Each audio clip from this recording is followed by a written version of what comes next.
Third eye মাইন্ডের চোখকে represent করে, যা পূর্ব থেকে স্পিরিচুয়ালিটির জানালা বলা হয়। এটি আমাদের পঞ্চ ইন্দ্রিয়ের মাধ্যমে নতুন ইন্দ্রিয় খুলে দেয়। Your ghosted mind.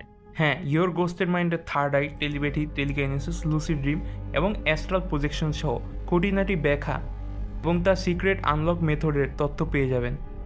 R your ghosted mind বইটি রুজদা প্রকাশনীতে অ্যাভেলেবেল আছে, যা আপনারা বইমেলার ঢাকার 331 থেকে 332 নম্বর স্টলে পেয়ে যাবেন এবং বাকি জেলারগুলো আপনারা স্ক্রিনে দেখতে পাচ্ছেন, ও অনলাইনে কিনতে চাইলে রকমারিতে পেয়ে যাবেন, যা কমেন্টে দেওয়া আছে।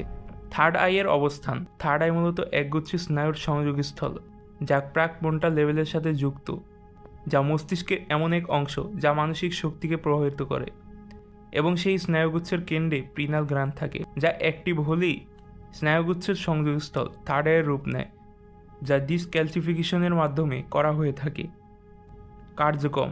থার্ড আই আমাদের কার্যক্ষমতা অনন্য পর্যায়ে নিয়ে যায় ও কনসিয়াসনেস বাড়ায়, যেটি ভাইব্রেট সহ পৃথিবীর গুপ্ত জিনিসের সাথে কানেক্ট করতে সহযোগিতা করে এবং সাইকিক পাওয়ার আনলক করতে সুবিধা করে। তবে এটি পরিপক্ক বয়সে না করলে বা বিভিন্ন বাজে সিচুয়েশনে করলে তা মারাত্মক নেগেটিভ এন্টিটির দ্বারা আক্রান্ত হতে পারে। থার্ড আই অ্যাক্টিভের প্রক্রিয়া এবং তা অ্যাক্টিভের জন্য যা করা উচিত: binaural beat, meditation, Epsom salt use করা এবং তার সাথে থার্ড আইয়ে ফোকাস এবং নিয়মিত পানি খাওয়া ইত্যাদি। এসব করলে থার্ড আই অ্যাক্টিভ হবে। যা করা উচিত নয়: স্ট্রেস রাখা যাবে না, চিন্তামুক্ত থাকতে হবে, টিভিও দেখা যাবে না এবং সুগার অ্যাভয়েড করতে হবে।